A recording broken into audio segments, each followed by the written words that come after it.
Headlines on the dailies on the 6th day of October. And I begin with the Standard newspaper this morning. On the front page, MP's team turns Chebukati away. And on the front page of the Daily Nation, they give me powers to edit results, says Chebukati. So we'll be taking a look at this in a bit more detail. Let's begin with the Standard newspaper. And on the front page there, as you can see, if you're taking a look at the online version of the Standard newspaper, then the headline there is Joho's sweet court victory. And the difference there, of course, coming in with the physical copy of the Standard having MP's team turns Chebukati away. So let's begin with that. MP's team turns Chebukati away. A report on page 8 of the Standard newspaper this morning.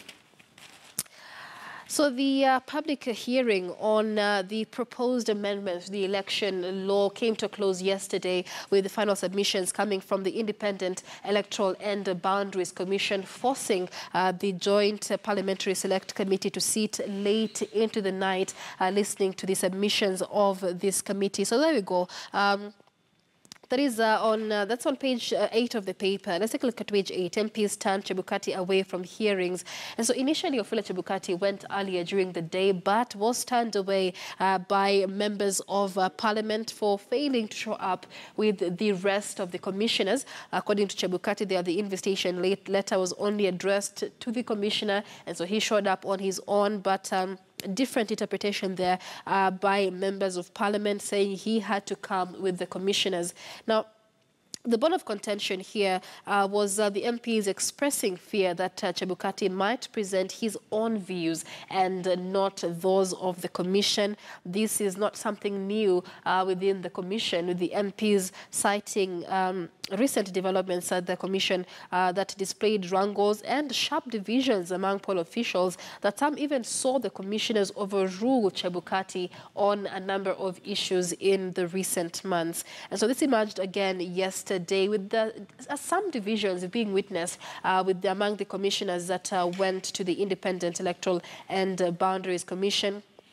So we had the chairperson, Wafula Chebukati, the vice chair, Consolata Nkatha. We also had commissioners, Abdi Guliye, Boya Molu, Rosalina Kombe, Margaret Machanya, Paul Kurgat, as well as CEO Ezra Chiloba. Now, center stage, what pointed to divisions within the Independent Electoral and Boundaries Commission is that Chebukati seemed to present a cover letter for the submissions to the committee that was inconsistent with the attached documents that were prepared by the Commission following their meeting on Wednesday. So these inconsistencies again raising eyebrows as to whether the Independent Electoral and Boundaries Commission and the commissioners especially were in sync with regard to their submissions before the Joint Select Parliamentary Committee.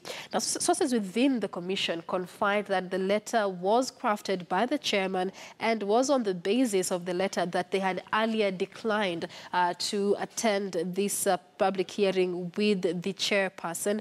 And so in this document, we see that a majority of the poll commissioners are in support of about 6 of the amendments that have been proposed by the Jubilee Party, only going against 2 of those proposed amendments. And one of those that they opposed was the proposal to remove the requirements that one must be qualified to be a judge of the Supreme Court to chair the Independent Electoral and Boundaries Commission, arguing that the Commission carries a very complex legal process while carrying out elections, and that needs somebody very conversant with the law.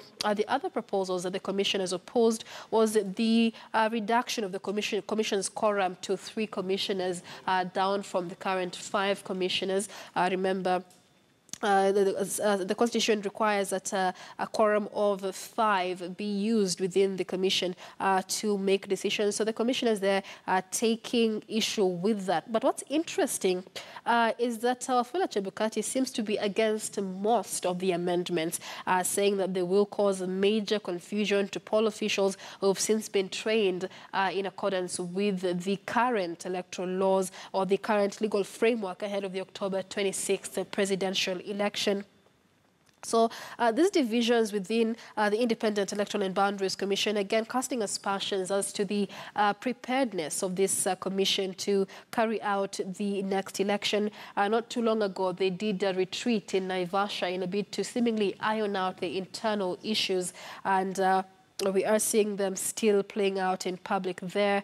But still on page 8 of the paper, at the bottom, among the things that Wafula Chebukati